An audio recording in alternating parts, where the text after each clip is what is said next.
नमस्कार, आप देख रहे हैं फ्रंटलाइन 24। मैं ज्योति आपके साथ। आज हम आपके लिए लाए हैं मधुबनी विधानसभा क्षेत्र की कुछ बातें, जिसका हम चर्चा करेंगे हमारे वरिष्ठ संपादक श्याम जी। नमस्कार सर, आपका बहुत बहुत स्वागत है हमारे इस कार्यक्रम में। मधुबनी विधानसभा क्षेत्र में राजद प्रत्याशी समीर महासेठ की बुरी हार हुई। क्या माधव आनंद को हल्के में लेना पड़ गया भारी उनके लिए? देखिए, मधुबनी विधानसभा, अभी हम लोग विधानसभा की चर्चा कर रहे थे। आज अंतिम मधुबनी विधानसभा है की चर्चा करने जा रहे हैं। और मधुबनी विधानसभा के बारे में आपने कहा है कि माधव आनंद को हल्के में लेना समीर महासेठ के लिए भारी पड़ गया। सच में यही बात है कि समीर महासेठ माधव आनंद को मधुबनी विधानसभा में गत चुनाव में बहुत हल्के में लिए। उनका कहना था कि माधव आनंद बाहरी व्यक्ति हैं, मधुबनी से उनका कोई बड़ा रिश्ता नाता नहीं है। मधुबनी में न आरएलएम का, राष्ट्रीय लोक मोर्चा का कोई संगठन है, न बड़े पैमाने पर कार्यकर्ता हैं, न नेता हैं। तो माधव आनंद बाहरी हैं, कैसे मधुबनी में इतना जल्दी वो ये बना लेंगे और संगठन बना लेंगे और चुनाव में क्या कहते हैं संघर्ष दे पाएंगे। लेकिन ठीक उल्टा पड़ गया। समीर महासेठ का यह हल्के में लेना या माने अति उत्साह में वो थे चुनाव के दौरान कि हमारी जीत तो पक्की है, हमें कोई हरा नहीं सकता। और खासकर माधव आनंद को वो समझ रहे थे कि कोई खास हमको टक्कर ये नहीं दे पाएंगे। लेकिन माधव आनंद एक फरिश्ता की तरह मधुबनी में आए और चंद दिनों में ही उन्होंने मधुबनी विधानसभा के एक एक घर में प्रवेश कर गए।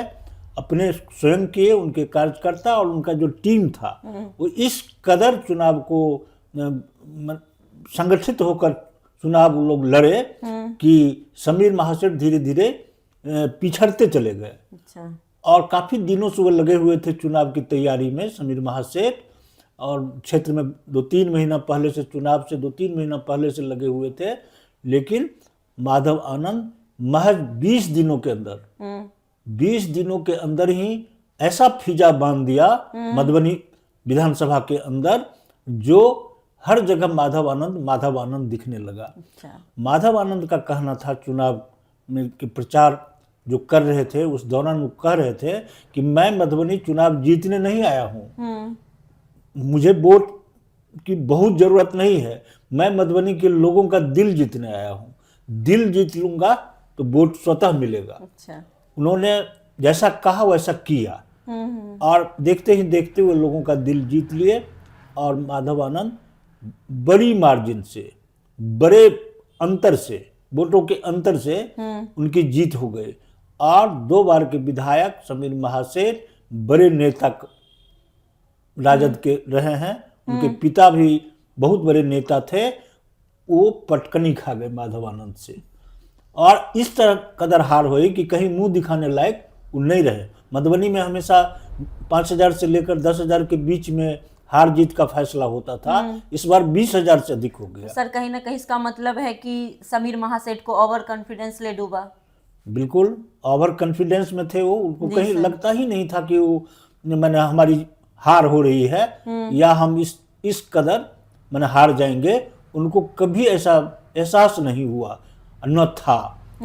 और कारण था समीर महासेठ के साथ जो मैंने ड्रॉबैक्स था, कमियां थी, वो यह थी कि समीर महासेठ के साथ जो पहले पिछले चुनाव में या उससे भी पहले जो उस परिवार के साथ लोग जुड़े हुए थे, उनमें से बहुत सारे लोग इनसे कट गए। अच्छा। समझ गए। और नए नए लोगों का प्रवेश इनकी टीम में हुई। जो नए लोग आए वो इतने उनसे लोगों की नाराजगी थी जो उनको लोग पसंद, समीर महासेठ से उतनी नाराजगी नहीं थी जितने कि उनके साथ चलने वाले लोग चुनाव में थे उनसे नाराजगी थी। तो अच्छे छवि के लोगों की कमी हो गई। कार्यकर्ता जो है सो उस ढंग से संगठित नहीं हो पाया। 10 वर्षों के दौरान उन्होंने कोई ऐसा काम नहीं किया जो मधुबनी के लोग मैंने याद रख सके। उद्योग मंत्री भी वो 17 महीना के लिए बने थे, लेकिन मधुबनी में एक सुई के बराबर कोई उद्योग धंधा नहीं ला पाए, कोई कारखाना यहाँ नहीं खुल पाया, तो लोगों में इसको लेकर काफ़ी गुस्सा था। मैंने एक आपको स्टेडियम है मधुबनी खेल कूद के लिए, उसको भी बनाने में, उसको जीर्णोद्धार कराने में उनको कई बरस लग गए।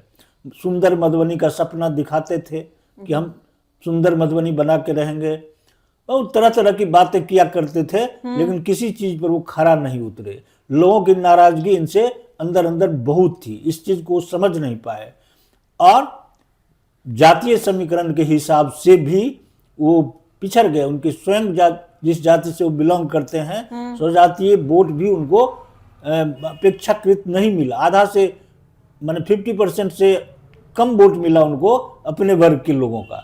तो इन सब कारणों से, और एनडीए का सुनामी था। माधव आनंद बोलते बहुत अच्छा है, अपने भाषण, उनके भाषण में आकर्षण है, लोगों को की भरोसा और विश्वास बनाने में वो कामयाब हुए। नतीजा हुआ कि ये सुनामी भी था, महिलाओं, अति पिछड़ा, सवर्णों का एक मुश्त वोट माधव आनंद के पक्ष में गया। नतीजा हुआ कि माधव आनंद पहली बार चुनाव लड़े थे विधानसभा का, और माधव आनंद कोई बाहरी नहीं है। माधव आनंद बासोपट्टी के रहने वाले हैं। मधुबनी से ही उनकी पढ़ाई लिखाई शुरुआती दौर में हुई थी। अच्छा। तो ये बाहरी बताना और तरह तरह के आरोप लगाना, ये सब जो समीर महासेठ के लिए थोड़ा महंगा पड़ गया, और वो एकजुट होते चले गए।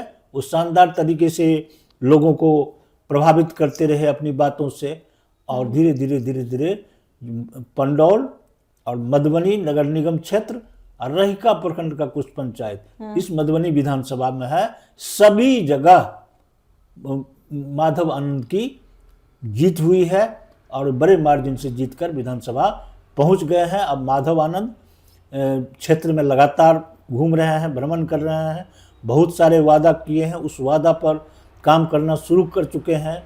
तो उनसे लोगों की उम्मीद भी है, और लोगों को भरोसा भी है कि आने वाला जो ये 5 वर्ष है, इस 5 वर्षीय में माधव आनंद मधुबनी विधानसभा का कायाकल्प कर देंगे। चीनी मिल भी खुलेगा और उद्योग धंधे लगेंगे, सुंदर मधुबनी भी बनेगा, और युवा से लेकर बुजुर्ग से लेकर महिला तमाम लोगों के लिए वो अच्छा काम करेंगे। ये भरोसा मधुबनी के लोगों को है, ऐसा वो करने भी लगे हैं। ये स्थिति है। समीर महासेठ दूर दूर तक जिस तरह से एक्ट कर रहे हैं माधव आनंद, लगता नहीं है कि समीर महासेठ की राजनीति फिर से लौटेगी। राजनीति में कुछ हो सकता है, कभी क्या होगा कहना मुश्किल है, लेकिन जो अभी चल रहा है उसमें समीर महासेठ की मुश्किलें आगे और बढ़ने वाली है। ये स्थिति है मधुबनी का। शुक्रिया सर। तो सर ने हमें बहुत सारी बातें बताई, और विकसित मधुबनी बनाने के लिए जो प्रयासरत हैं हमारे माधव आनंद, मधुबनी की जनता उनके साथ है और उनका सहयोग हमेशा करते रहेगी। इसी तरह खबरें जानने के लिए जुड़े रहिए फ्रंटलाइन 24 के साथ। धन्यवाद।